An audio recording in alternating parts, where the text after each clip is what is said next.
Test ক্রিকেটে বাংলাদেশের যেটুকু অর্জন তার সবটা জুড়ে আছে সাকিব আল হাসানের নাম। অস্ট্রেলিয়ার দম্ভ চূর্ণ করা থেকে ইংল্যান্ডকে মাটিতে নামানো কিংবা শততম টেস্টে শ্রীলঙ্কাকে হারানো, সাদা পোশাকে টাইগারদের বড় বড় সাফল্যে নায়কের নাম সাকিব। বোলিং ব্যাটিং এর পাশাপাশি টেস্ট ক্যাপ্টেন্সিতেও তিনি মুনশিয়ানা দেখিয়েছেন। তরুণ বয়সেই সাকিব ওয়েস্ট ইন্ডিজ সফরে গিয়ে বাংলাদেশকে টেস্ট জয় উপহার দিয়েছেন। টেস্টে সাকিব আল হাসানের কিছু চমকপ্রদ পারফরমেন্স গুলো দেখে নেওয়া যায়। লাল বলের খেলায় বাংলাদেশের সবচেয়ে বড় সাফল্যগুলোর একটি মাইটি অস্ট্রেলিয়াকে হারানো। 2017 সালে 2 ম্যাচের টেস্ট সিরিজ খেলতে বাংলাদেশে আসে অজিরা। মিরপুরে অনুষ্ঠিত প্রথম টেস্টে দলটি বড়সড় হোঁচট খায়। সাকিব একাই নাস্তানুবাদ করেন ওয়ার্নার, খাজা ও স্মিথদের। ম্যাচের প্রথম ইনিংসে ধ্বংসস্তূপে দাঁড়িয়ে তিনি 84 রানের একটি ইনিংস খেলেন, যা বাংলাদেশকে সম্মানজনক 260 রানের পুঁজি এনে দেয়। এরপর বল হাতে তিনি তুলে নেন অস্ট্রেলিয়ার গুরুত্বপূর্ণ 5-5টি উইকেট। তাতে স্বস্তিদায়ক লিড পায় টাইগাররা।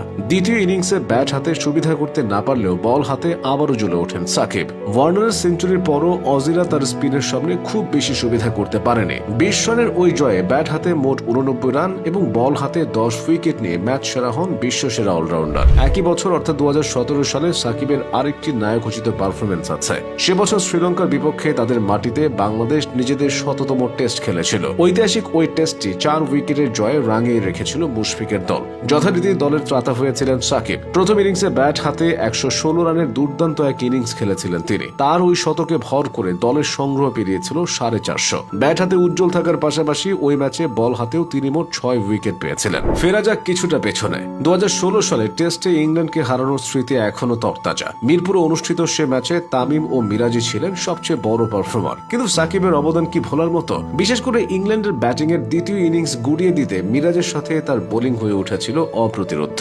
ওই ম্যাচে বেন স্টোকসকে বোল্ড করে আইকনিক এক সেলুট দিয়েছিলেন সাকিব। ম্যাচটা বাংলাদেশ জিতেছিল 108 রানে। 2009 সালের ওয়েস্ট ইন্ডিজ সফরের কথা না বললেই নয়। সাকিব তখন তরতাজা এক যুবক। ওয়েস্ট ইন্ডিজের বিপক্ষে প্রথম টেস্টে মাশরাফির অধীনে খেললেও দ্বিতীয় ম্যাচে ম্যাচের অনুপস্থিতিতে ক্যাপ্টেন্সির দায়িত্ব পান তিনি। বোর্ডের সঙ্গে দ্বন্দ্ব থাকায় উইন্ডিজ দল তখন কিছুটা খর্বশক্তির। তবুও বাংলাদেশ এক ইতিহাসের সামনে দাঁড়িয়ে। দ্বিতীয় ম্যাচে উইন্ডিজকে হারাতে পারলে প্রথম অ্যাওয়ে টেস্ট সিরিজ জেতা হবে টাইগারদের। ঠিক সে ম্যাচে নেতা সাকিব দেখালেন অলরাউন্ড ব্রিলিয়ান্স। ম্যাচটিতে মোট 8 উইকেটের পাশাপাশি 110 রান করে হলেন ম্যান অফ দ্য ম্যাচ ও ম্যান অফ দ্য সিরিজ।